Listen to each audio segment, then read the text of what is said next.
Myra media Amar welcomes political analyst Kesh Prasad. Namaste sir. నమస్తే అండి. ఆంధ్రప్రదేశ్ రాష్ట్రంలో అప్పులు ఎఫ్ఆర్బిఎంకి లోబడే అప్పులు నడుస్తున్నాయా?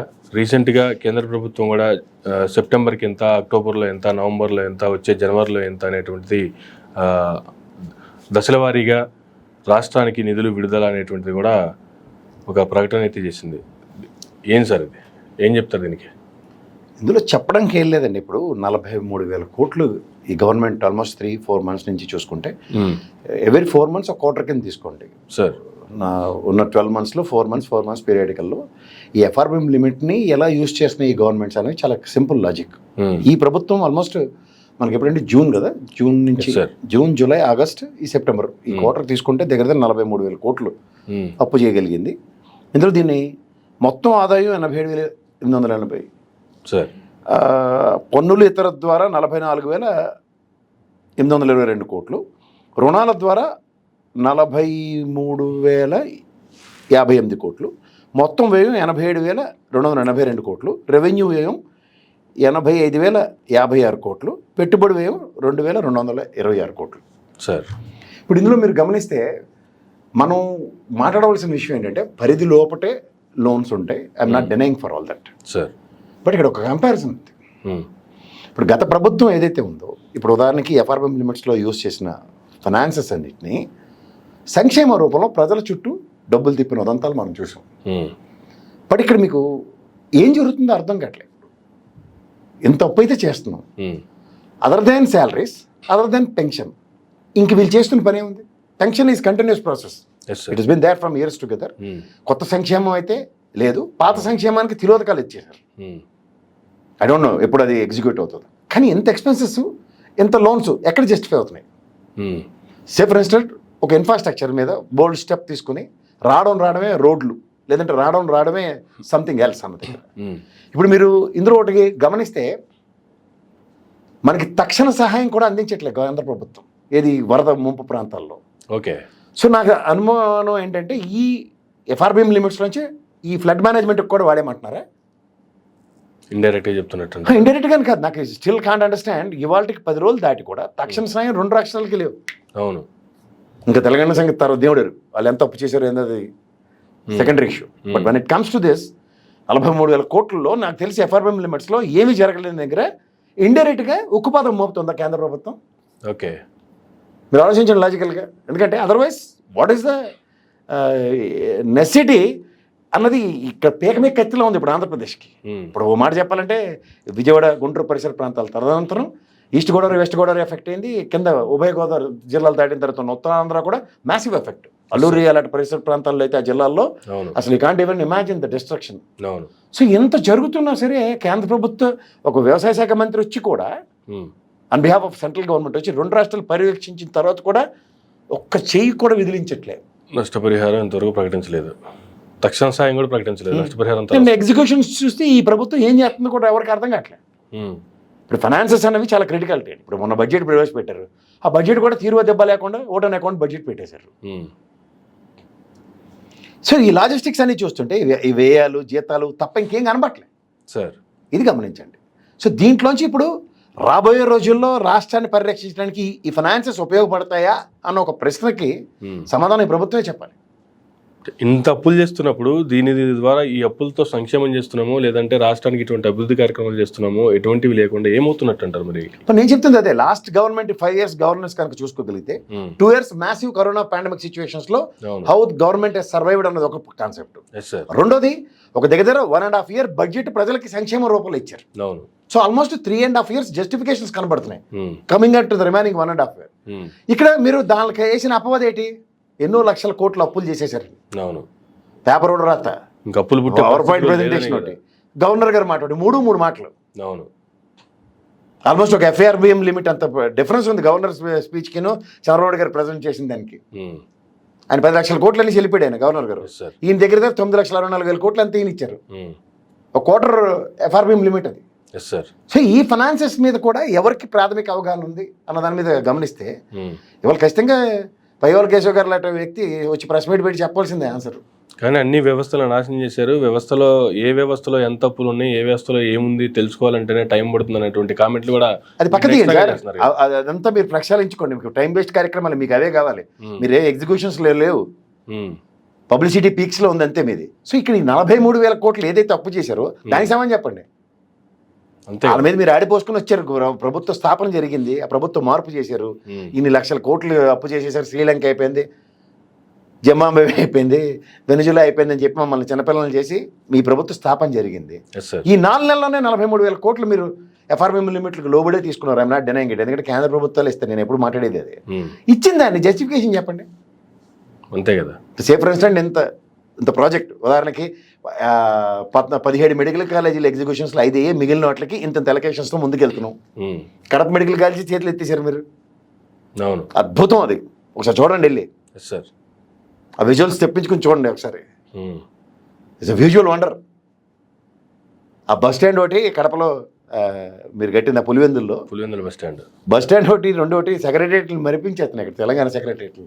ఓకే, ఆ ఇన్ఫ్రాస్ట్రక్చర్ అద్భుతం పులివెందుల్లో అయితే. So these are all things at least మీరు ఫోకసింగ్గా ఈ ఇన్ఫ్రాస్ట్రక్చర్ మీద మేము ఫోకస్ చేసాం. లేదంటే పోలవరంకి ఇమ్మీడియట్గా, ఎందుకంటే టాప్ ప్రయారిటీస్ పెట్టుకుని వచ్చారు మీరు. అమరావతి అండ్ పోలవరం 39 కోట్లు ఎలకేట్ చేసి చెత్త చెదర ఎత్తించడానికి, కంపలు కొట్టడానికి పెట్టారు. ఇవాళ ఏమైంది? నేట ములుగు ఉంది. ఆ 39 కోట్ల లేకపోతే దానికి 1,500 కోట్ల పైసలకి ఇప్పుడు ఖర్చు అవుతుంది ఈ వాటర్ ఇదంతా చేయడానికి. సో ఇది ప్రయారిటైజేషన్స్ అన్నప్పుడు కేంద్రం ఇవ్వాల్సిన నిధుల మీద ఏమైనా ఫోకస్ చేస్తారా?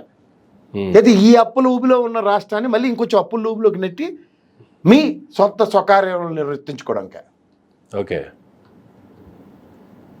ఆల్రెడీ కృష్ణానది బ్రిడ్జ్ సుజనా చౌదరి మొదటి రోజు మాట అన్నాడు, ఆయన జ్ఞాపకం ఉంది మీకు? సార్, దేవుడే కాపాడాలి, ఈ బ్రిడ్జ్ ఎత్తుకెళ్ళిపోద్ది అని. దానికి ఏంటంటే ఒక కాన్స్పిరసీ డిజైన్ చేశారు. ఈ పడవలతో గుద్దేశారు. ఇదంతా సోది కబుర్లు అంటారు. యాక్చువల్గా they decided to build another bridge. నేను తుంగభద్ర గేట్లు చూడండి, 20 సంవత్సరాల కెపాసిటీ అది. ఇంకొక 20 సంవత్సరాల పైచీలకు వాడేశారు దాన్ని గేట్లని. అంటే ఎవరి గవర్నమెంట్లో కూడా గుడ్ గవర్నెన్స్ లేదు టువర్డ్స్ దీస్ థింగ్స్. సో తక్షణ టాప్ ప్రయారిటీలో ఇప్పుడు నిజంగా చెప్పాలంటే ఎన్ని రోజులు పట్టిందండి ఆ వెయిట్స్ మార్చడానికి? నేను 2 గేట్లకి 2 రోజులు పట్టింది. ఎండాకాలం అంతా ఈ పనులు చేసుకుని ఉంటే ఈ ప్రాజెక్ట్ డెవలప్మెంట్ అథారిటీస్ కానీ వీళ్ళందరూ పోనీ అట్లీస్ట్ అలాంటి వాటికి అలొకేషన్స్ కనబడ్డాయి మీకు? లేవు. ఐఎమ్ టాకింగ్ అబౌట్, ఎందుకంటే ఈ 43,000 కోట్ల ప్రక్షాళన అన్న దగ్గర ఈ ప్రయారిటైజేషన్స్ ఆల్రెడీ స్టేట్లో ఎగ్జిక్యూషన్స్ ఉన్న దగ్గర ఉదాహరణకి 10 పోర్ట్లు, ఫిషింగ్ హార్బర్లు, 4 ల్యాండింగ్ సెంటర్లు అవన్నీ కట్టిన దగ్గర 4 పోర్ట్ల మీద ఈ ఎలకేషన్స్ దానికి అవుతున్నాయి అన్నది కనుక జస్టిఫికేషన్ అయ్యి ఉంటే it would have been something else. But వాస్తవ ఫిగర్ చూసుకుంటే 43,000 కోట్లు ఎఫ్ఆర్బిఎం లిమిట్లకి తీసుకొచ్చిన డబ్బులు ఈ span of 4 months on aggregate not less than 10,000 crores per month. ఏ సంక్షేమం లేదు అదర్ దాన్ పెన్షన్. జీత బత్యాలే ఇస్తున్నారు. జీత బత్యాలకి ఎప్పుడు మన దగ్గర ఉన్న సైకిల్ మీకు చెప్పాను కదా.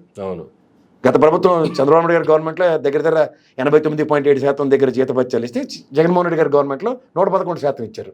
అలాంటి వాలంటీర్ వ్యవస్థను లేపేశారు, పైసా ఖర్చు లేదు. ఆ డబ్బులన్నీ కాంపన్సేటరీ సిచ్యువేషన్స్లో మీరు గమనిస్తే ఎలకేషన్స్ కావాలి కదా సబ్స్టాన్షియల్గా. అంతే కదా. అంటే నేను చెప్తుంది ప్రాస్పరిటీ ఆఫ్ స్టేట్లో మెడికల్ కాలేజెస్కి మీ ప్రాతిపదిక శూన్యం.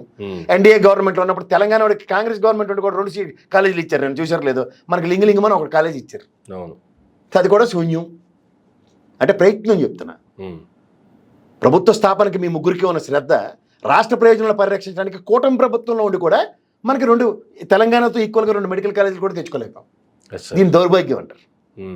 ఇది గమనించండి. సో ఇక్కడ మీకు వివక్షకు గురి చేస్తున్న బీజేపీ చుట్టూ తిరిగే కార్యక్రమాల్లో అప్పులు అనే ప్రాతిపదిక మీద ఇబ్బడిముబ్బడిగా అప్పులు చేసుకోవడానికి వెసులుబాటు కోసం ఎన్డీఏ తీసుకొస్తే ఆ పాట దానికి గత ప్రభుత్వం కూడా అదే పని చేస్తే కూడా మీరు దాన్ని అపహాస్యం చేసి అదే పని మీరు చేస్తుంటే పైపచ్చి మాకు ప్రభుత్వ స్థాపనకు ముందు సంపద సృష్టిస్తామని చెప్పి గణేష్ మండపాలకు 100 రూపాయలు అని తమ చెప్పిన తర్వాత లేదు చంద్రబాబు నాయుడు గారు నేను అలా చెప్పలేదని ఆయన గతమాయించిన తర్వాత కానీ మారని పరిస్థితులు ఇవా సంపద సృష్టిలు అంటే these are all things need to be discussed sir. చాలు ఇప్పుడు దాకా ఈ 4 రోజుల్లో తుఫాను నుంచి బయటపడతాం.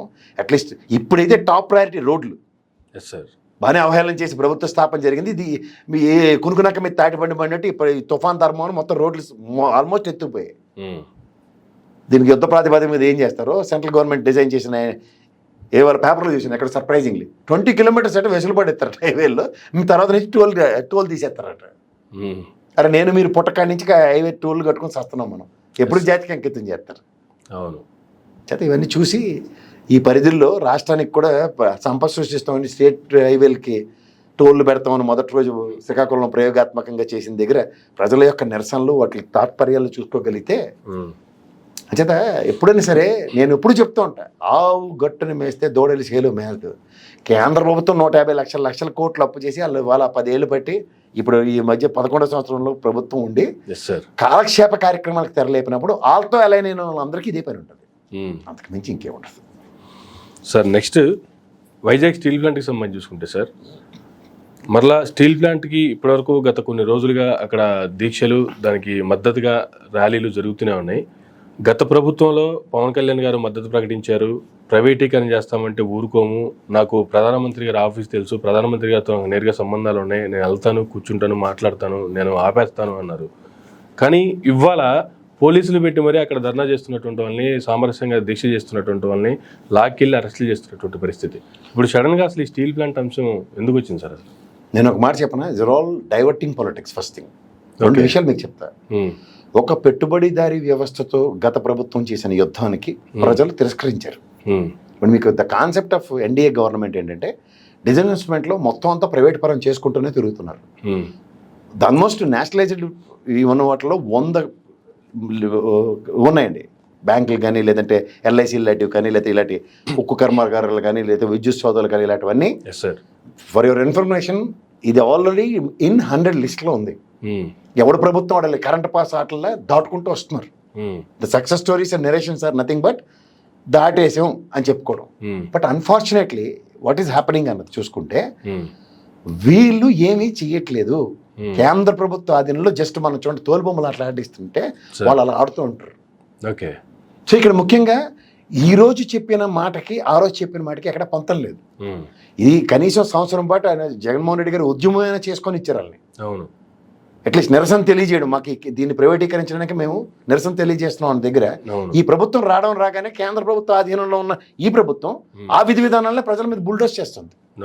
ఇది గమనించండి ఫస్ట్. రెండోది, దానికి అధికృత మూలధనాన్ని ఎప్పుడో డివిడెండ్ రూపంలో కేంద్ర ప్రభుత్వానికి చెల్లించేసింది. దానికి ఉన్నది ఒకే ఒకటి, దానికి ఓఎండిసి నుంచి ఎప్పుడైతే ముడి సరుకు కోసం ఒరిస్సాతో ముడి పెట్టారో, గత ఒరిస్సా నుంచి వచ్చిన ఉక్కు మంత్రి చేసిన పితలాటకమే ఈ రోజు దాకా మనం తట్టుకోలేని పరిస్థితి. దాన్ని సేమ్ ఇవాళ కేంద్రం నుంచి కుమారస్వామి గారు వచ్చారు, తర్వాత జరుగుతున్న అలజడి చూడండి. ఎందుకంటే వీటో పవర్స్ కావాల్సిన దగ్గర 2 గెలిచారండి. ఆ 2 గెలిస్తే ఉక్కు మంత్రి ఇచ్చాడు. మనం ఏమో ఇంత కష్టపడి 17 మంది వచ్చి ప్రభుత్వం నిలబడుతుంది. విమానయాన శాఖ ఎంత అదాని వెనకాల పనిచేయడానికి రామ్మోహన్ రెడ్డి గారు లాంటి వ్యక్తికి విమానయాన శాఖ. అండ్ ఇక్కడ మిగిలింది ఏముంది? ఆ పెమ్మసాని గారికి చిన్న పోస్ట్ ఒకటి ఇచ్చారు, చిన్న మంత్రిత్వ శాఖ. వీటితో ఏమరుగుతుందండి? మన విధానాలను ఎలా బుల్డోస్ చేసి మన ఎత్తికెడుతున్నారు చూడండి. ఆయన ఆరోగ్యశ్రీ మీద ఏం ఆడారు ఫస్ట్ రాగానే పెమ్మసాని గారు, ఈయన చూశారు కదా ఇప్పుడు. సో డిస్క్రిషన్స్ ఆఫ్ రెస్పెక్టివ్ మినిస్టర్స్కి మన దగ్గర పవర్ ఉండి కూడా ట్రాన్స్ఫార్మర్ లేకుండా కరెంట్ వస్తుంది, ఇంట్లోకి వస్తుంది. వీధిలో ట్రాన్స్ఫార్మర్ పేలిపోతే మన ఇంట్లో అంతా కరెంట్ ఉందండి, మా దగ్గర సూపర్ అండి అంటే, బయట నుంచి నీకు పవర్ సప్లై లేకుండా ఏం చేస్తారు మీరు? ఆ పవర్ సప్లై లేని ప్రభుత్వాలు స్థాపించి ఎవరిని ఉద్ధరిస్తారు మీరు? నియంత్రిస్తుంటే నియంత్రణకి గురవుతున్నప్పుడు చాలా కష్టం అండి. స్టేట్ ట్యాక్సెస్ వీటిలో మీద కియా మోటార్ మీద దగ్గర 850 కోట్ల పైన వస్తుంది స్టేట్ ట్యాక్స్ రాష్ట్ర ఖజానాకి. ఈక్వల్ టు ఇయర్స్ టుగెదర్ ఎప్పుడు స్టీల్ ప్లాంట్ స్థాపించిన కాడి నుంచి 850 కోట్ల సాలన ఏమీ కాకుండా ఇస్తుంది ట్యాక్స్ స్టేట్ గవర్నమెంట్కి. కేంద్ర డివిడెండ్ రూపంలో దాని మీద అధికృత మూలధనం ఏదైతే ఇన్వెస్ట్ చేశారో ఆ ఇన్వెస్ట్మెంట్ డబ్బులు ఎప్పుడో ఇచ్చేశారు. ఆ మహానుభావుడు వాజ్పేయి గారు రెఫరెన్స్ చేస్తే ఆ బిఎఫ్ఆర్కి రెఫర్ చేసినప్పుడు దీనికి ముడిసరికి ప్రాబ్లం అని ఆయన ఓఎండిసి నుంచి ఇన్నోవేట్ చేసి ఇచ్చారు. తదనంతర పరిణామంలో ఈ రోజుకి కూడా మీరు ఇంకోటి గమనించండి, ఆంధ్రప్రదేశ్లో ఈ ఓబులాపురం మైన్స్ ఉంటాయి. మనవాడు రాజశేఖర రెడ్డి గారి గవర్నమెంట్, చంద్రబాబు గారి గవర్నమెంట్లో వస్తే విపరీతం లాసెస్. గాలి జనార్దన్ రెడ్డికి ఇస్తే కోట్లు బంగారు కమోడ్లు పెట్టుకుని ఇంట్లో తిరిగేస్తాడు. ఎలా జరుగుతాయండి ఈ అద్భుతాలు? ఎలా జరుగుతున్నాయి అద్భుతాలు? అంటే ప్రభుత్వ పర్యవేక్షణ ఎంత దయనీయంగా ఉందో చూడండి. ఆ రోజు గాలి జనార్దన్ రెడ్డి గారు, ఈ పయ్యావుల కేశవ్ గారు వెళ్ళలేరు దానికి ఇన్స్పెక్షన్కి. అంటే రెండుంది, రాష్ట్రంలో ఉన్న ముడి సరుకుని మనకి అనుసంధానించే పరిస్థితులు లేక. ఇప్పుడు ఇక్కడ ఈ కోల్ పరిశ్రమ ఉంది, ఇక్కడ ఏది మన సింగరేణి కోల్. ఆంధ్రప్రదేశ్కి ఎంత దూరం అండి? ఉమ్మడి రాష్ట్రంలో కూడా ఎలకేషన్స్ లేవు దానికి అక్కడి నుంచి. ఇవన్నీ ఉండి కూడా ప్రభుత్వాలు నిమ్మక నీరు ఎత్తినట్టు చూస్తూ కేంద్ర ప్రభుత్వ ఆధీనంలో ఉన్నాయని చెప్పి కాంగ్రెస్ వాళ్ళు తాత్సారం చేసుకుంటూ కూర్చుని దానికి అనవసరంగా గోరుతో పోయి గొడ్డల దాకా తీసుకొచ్చి కూర్చోబెట్టారు. Yes sir. ఇది కేంద్రంలో ఇద్దరు ప్రభుత్వాలది తప్పేనండి. డిజిన్వెస్ట్మెంట్ స్కీమ్ మన్మోహన్ సింగ్ గారు ఆ మానబోర్డు తీసుకొచ్చాడు. దాంట్లో ఏమనుకుంటున్నారు, మనకి ఐడిపిఎల్ హెచ్ఎంటీ లాంటివి ఏవో డిజిన్వెస్ట్మెంట్ స్కీమ్లో తీసుకొచ్చి ప్రభుత్వ రంగం నుంచి ప్రైవేటీకరణ, వోల్టాస్ అయితే అదే పని చేశారు కదా, ఆల్విన్ తీసుకొచ్చి. నేను చెప్తాను, ప్రాఫిట్ మాడ్యూల్లో ఉన్న వాటిని ఎలా కావాలంటే అలా గేమ్ చేసేసుకుంటున్నారు. ప్రఫుల్ పటేల్ ఉండేవాడు, ఇక్కడ ఏమి కాకుండా బేగంపేట ఎయిర్పోర్ట్ నిర్దాక్షిణ్యంగా ఆపేయగలిగాడు డొమెస్టిక్ సర్వీసెస్ లేకుండా. అసలు స్టేట్ ఏర్పడిన వెంటనే 5 ఎయిర్పోర్ట్లు బేర్ మినిమం ఉండాలి మనకి. కానీ ఇక్కడ బేగంపేటని ఫంక్షనింగ్ చేయకుండా చేయగలిగాడు, బీయింగ్ ఏ ఏవియేషన్ మినిస్టర్. తదనంతర పరిణామంలో ఇలాగే ఉంటాయి సార్ ప్రభుత్వం అనుసంధానించే విధానాలు. నెక్స్ట్ వచ్చి కూడా దాన్ని కరెక్ట్ చేయరు, మీరు గమనించండి. ఎంత ఆదర్శాలు చెప్తారు కదా బీజేపీ వాళ్ళు. ఆ మహానుభావుడు వాజ్పేయి గారిని, అద్వానీ గారిని 25 పక్షాలు తలుచుకుని ఆయనే కరుణించాడు మనకి. ఆంధ్రప్రదేశ్లో స్టీల్ ప్లాంట్కి బిఎఫ్ఆర్ రిఫర్ కాకుండా చేతులు ఎత్తేసిన మూమెంట్లో ఇప్పుడు ఫ్యాబ్రికేటెడ్ లాసెస్ ఏంది, హ్యూజ్ ఎక్స్పాన్షన్కి వెళ్ళారు వాళ్ళు. దాని సామర్థ్యం పెంచుకుని, ఎవరికైనా సామర్థ్యం పెంచినోడికి రివార్డులు ఇస్తారు, కానీ దానికి ఏం చేస్తారంటే దాన్ని బలేసేస్తున్నారు. ఇది చాలా బాధాకరమైన విషయం సార్. అంచేత ఈ పవన్ కళ్యాణ్ గారు లాంటి వాళ్ళు ఆ రోజు మాట్లాడుతున్న మాటలకి ఈ రోజు మాటలకి అసలు పొంతనే లేదు. ఆ పైపచ్చి వీళ్ళకి అవగాహన లేదు దాని మీద. కనీసం ఫస్ట్ డే మీకు గమనించట్లేదు, ఉద్యమానికి నేను వస్తానని చెప్పిన తర్వాత అక్కడి నుంచి పరారాయన. ఎప్పుడు గత గవర్నమెంట్లో ఉన్నప్పుడు అవన్నీ క్లియర్ కట్గా తెలుస్తున్న తర్వాత కూడా ఇంకా అభూత కల్పనలో ఈ సినిమాటిక్ వేలో నటిస్తారంటే ప్రజలకి బాధ్యత వహించమనాలి.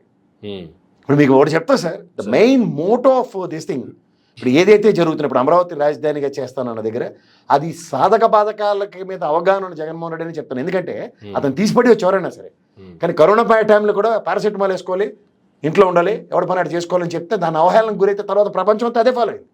ద సేమ్ సినారియో అమరావతి విషయంలో ఇది హ్యూజ్ ఇన్వెస్ట్మెంట్, డెడ్ ఇన్వెస్ట్మెంట్ టైప్లో కాన్సెప్ట్లో డ్రైవ్ అయినప్పుడు ఏమవుతుందో చూడమనండి. ఇప్పుడు ప్రభుత్వ పరంగా దానికి రాజధానికి చేయవలసిన పనులు ప్రభుత్వం ఏం చేయాలో చేసేసింది. ఇంకే డెవలప్మెంట్ అంటే నాకు అర్థం కదా.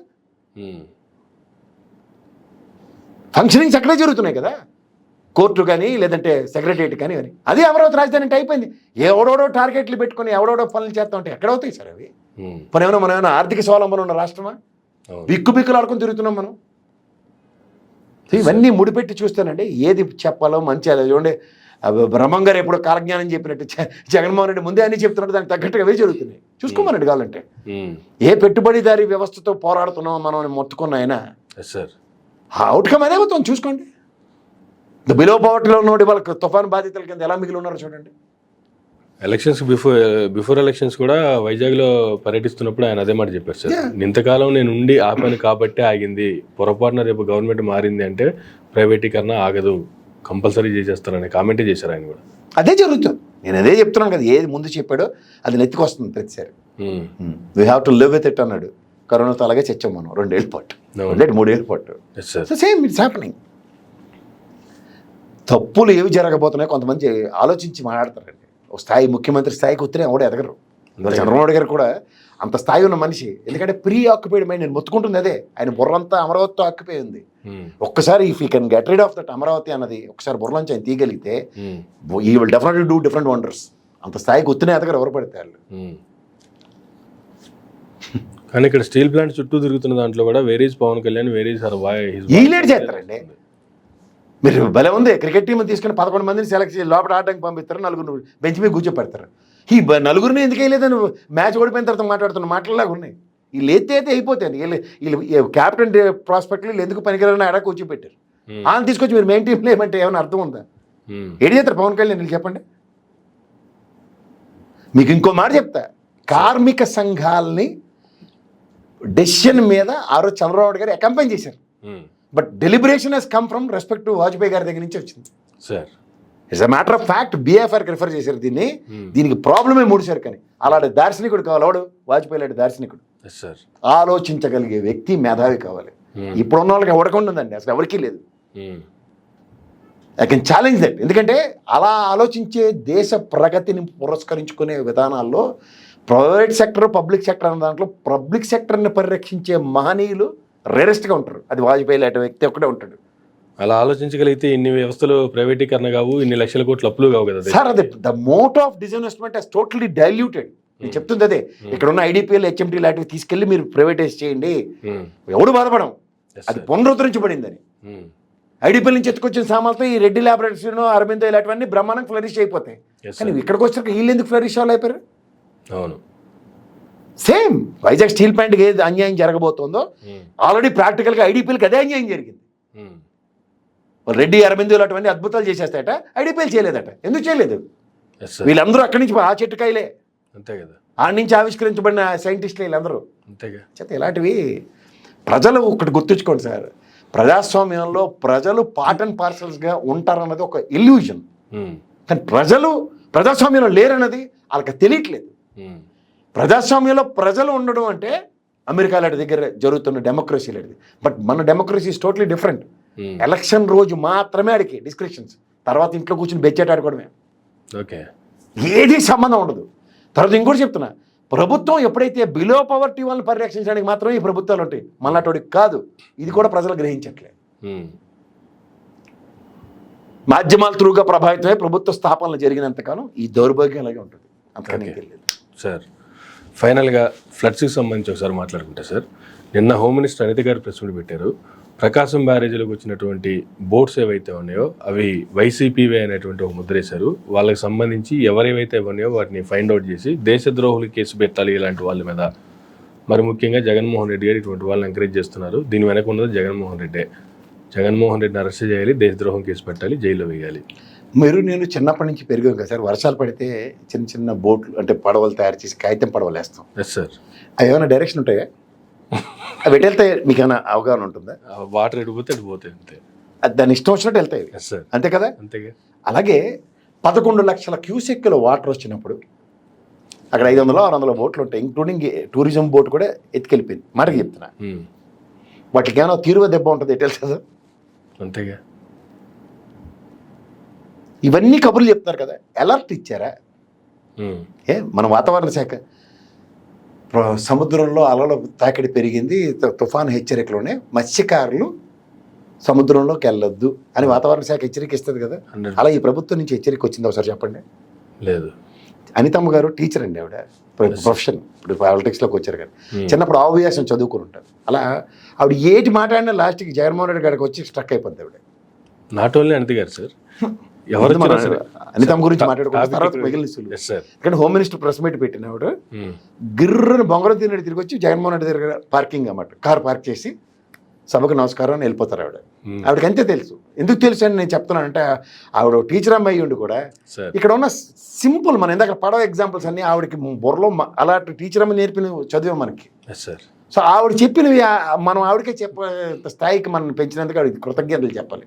ఎందుకంటే నిజంగా ఒకడవడో అదేమన్నా స్టీరింగ్ వేసుకుని వెళ్ళి సినిమా జేమ్స్ బాండ్ సినిమాలలాగా ఫ్లడ్స్కి ఎదుర్కొండే వెళ్ళి ఇవన్నీ జరుగుతాయి అసలు వాస్తవానికి. లాజికల్ అండి, చిన్న చిన్న లాజిక్స్ అవి. ఇప్పుడు దీని దగ్గర లగడిగా పూల దగ్గర కార్లు పెట్టుంటాయి, పెళ్లి కార్లు. సడన్గా మీరు ఆ కార్లో మీరు మీ పెళ్లి జరిగినప్పుడు ఆ కారు, నా పెళ్లి జరిగినప్పుడు అదే కారు, ఇంకోటి పెళ్లి జరిగినప్పుడు అదే. ఈ కారు ఒక కాన్స్పిరసీ ఉంది, అల్లప్పుడు అమరు పెళ్లికి ఇదే వాడాడు, అయితే మీ కెమెరామెన్ పెళ్లికి అదే వాడాడు అంటే అదేమైనా అర్థం ఉంటుంది దాంట్లో.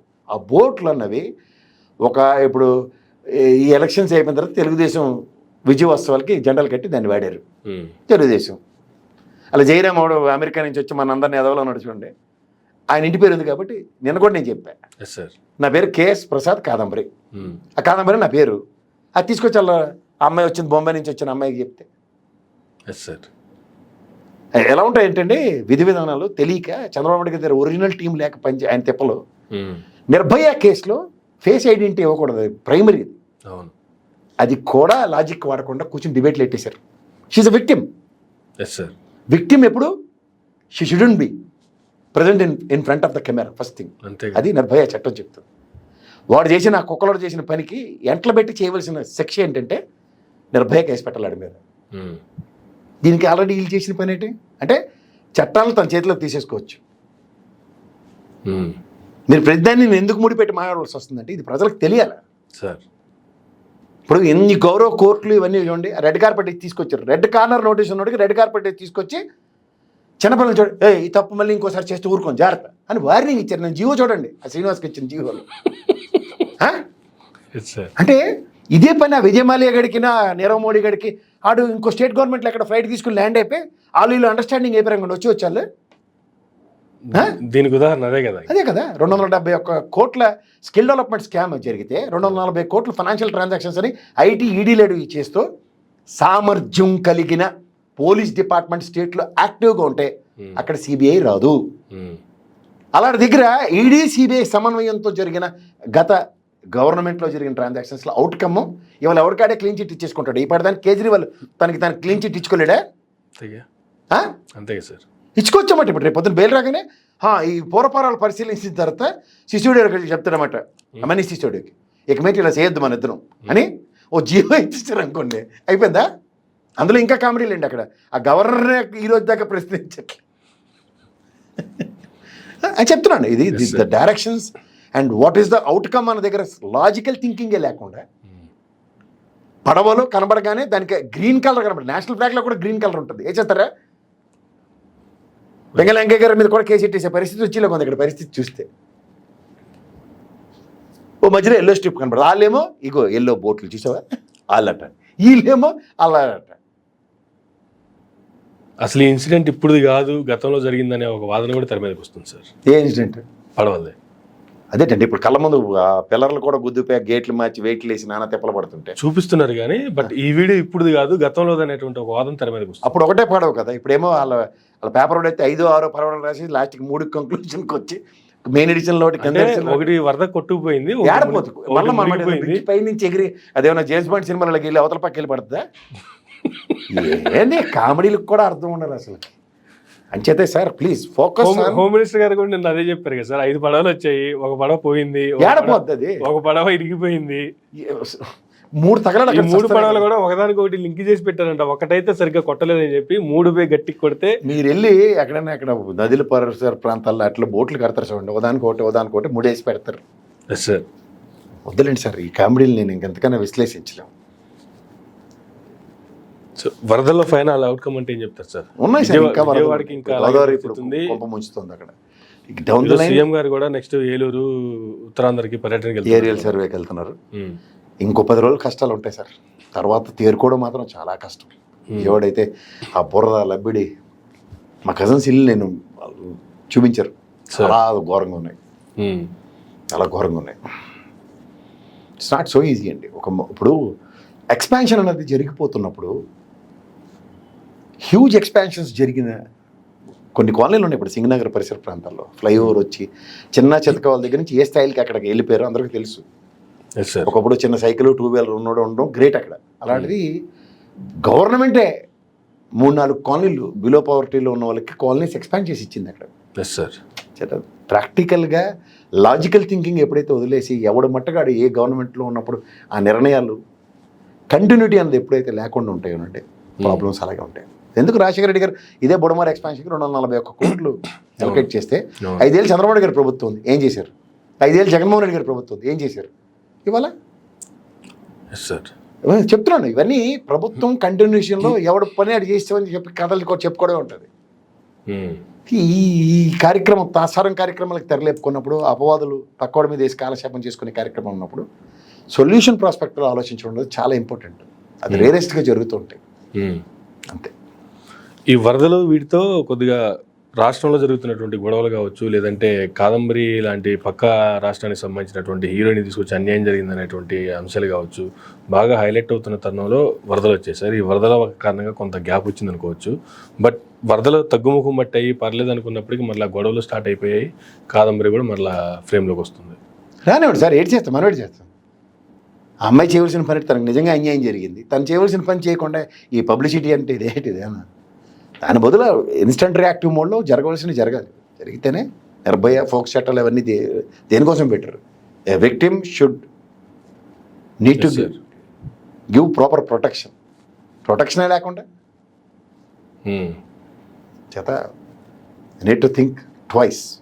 వీళ్ళు ప్రతిదీ నెక్స్ట్ పేజ్ తిప్పేస్తున్నారు, ఈ పేజీ ముగించకుండా. అలా తిప్పుకుంటూ వెళ్తే 5 సంవత్సరాలు కాలక్షేపం అవుతుంది. ఫోకస్ చేస్తే ఏం జరగాలో జరుగుతుంది, అందుకని వెళ్ళలేదు. Thank you sir, thank you very much అండి. ఇదండి ప్రసాద్ గారితో ఈనాటి ఇంటర్వ్యూ. మరొక ఇంటర్వ్యూలో మళ్ళీ కలుద్దాం. చూస్తూనే ఉండండి మేరా మీడియా.